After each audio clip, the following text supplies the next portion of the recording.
Welcome back to our channel. Today we're journeying back in time to the arid coastal plains of northern Peru, a landscape that seems almost inhospitable. Yet nearly 2,000 years ago, this very desert gave rise to one of ancient America's most spectacular and enigmatic cultures, the Moche. Flourishing between 100 and 700 CE, long before the famous Inca Empire, the Moche were masters of their environment, brilliant artisans, and architects of a complex society that continues to fascinate archaeologists today. They left behind no written language, but they did leave a treasure trove of art and architecture that tells a vivid and sometimes startling story. Join us as we uncover the secrets of the Moche, exploring their monumental pyramids, their breathtakingly intricate ceramics, and the powerful rituals that defined their world. This is the story of a civilization built in the sand, a testament to human ingenuity and resilience. To understand the Moche, we must first understand their world. They lived in a series of river valleys cutting through the coastal desert, a narrow strip of land wedged between the Pacific Ocean and the mighty Andes Mountains. Life here was a constant battle for a single precious resource: water. The Moche rose to this challenge with incredible engineering prowess.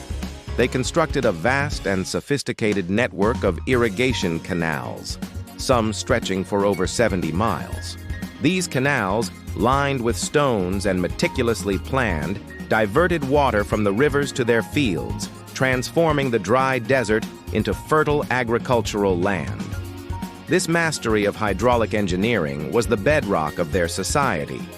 It allowed them to grow maize, beans, squash, and cotton, supporting a large and growing population. This agricultural surplus didn't just feed people, it freed up labor for other specialized tasks, paving the way for the emergence of skilled artisans, priests, and warriors. The Moche weren't a unified empire in the way we think of the Romans or the Inca. Instead, they were organized into a collection of independent city-states, each centered around a major river valley. Each polity was likely ruled by a powerful lord or a dynasty of rulers who held both political and religious authority. Their power was displayed through the construction of massive ceremonial centers, dominated by adobe brick pyramids known as huacas. The two most famous are the Huaca del Sol and the Huaca de la Luna, the Pyramid of the Sun and the Pyramid of the Moon, located in the Moche Valley. The Huaca del Sol, a colossal structure that was once the largest adobe building in the Americas, served as the administrative and residential heart of the city. Just a short distance away, the Huaca de la Luna functioned as the primary religious and ceremonial center. It's here, within the chambers of the Moon Pyramid, that we find the most vivid and often brutal evidence of Moche ritual life. Archaeologists excavating the Huaca de la Luna have uncovered stunning, multicolored murals painted directly onto the adobe walls. These murals depict a pantheon of fearsome deities, supernatural creatures, and complex narrative scenes. A recurring figure is a fanged deity known as Apayek, often called the Decapitator. He is shown with feline features, holding a ceremonial knife or tumi in one hand and a severed head in the other. These images were not just decoration, they were powerful statements of religious belief and social order. They depicted the cosmic battles and ritual obligations that the Moche believed were necessary to maintain balance in the world and ensure the continued flow of water and agricultural fertility. The most shocking discoveries, however, were the skeletal remains found at the base of the pyramid. Evidence suggests these individuals were sacrificial victims, likely captives taken in ritual battles, who were offered to the gods in elaborate and violent ceremonies reenacted from the murals themselves. If the Moche pyramids tell us about their public life and religion, their ceramics give us an intimate look into their daily existence. The Moche were arguably the most gifted potters of the ancient Americas. They mass-produced pottery using molds, but their finest works are the individually sculpted portrait stirrup spout vessels. These are not generic faces. They are startlingly realistic portraits of specific individuals. You can see the wrinkles, scars, and unique expressions of Moche lords, warriors, and priests, frozen in clay for eternity. It's like looking at a photo album from 1,500 years ago. Beyond portraits, their pottery depicts an astonishing range of subjects, scenes of hunting, fishing, weaving, and combat.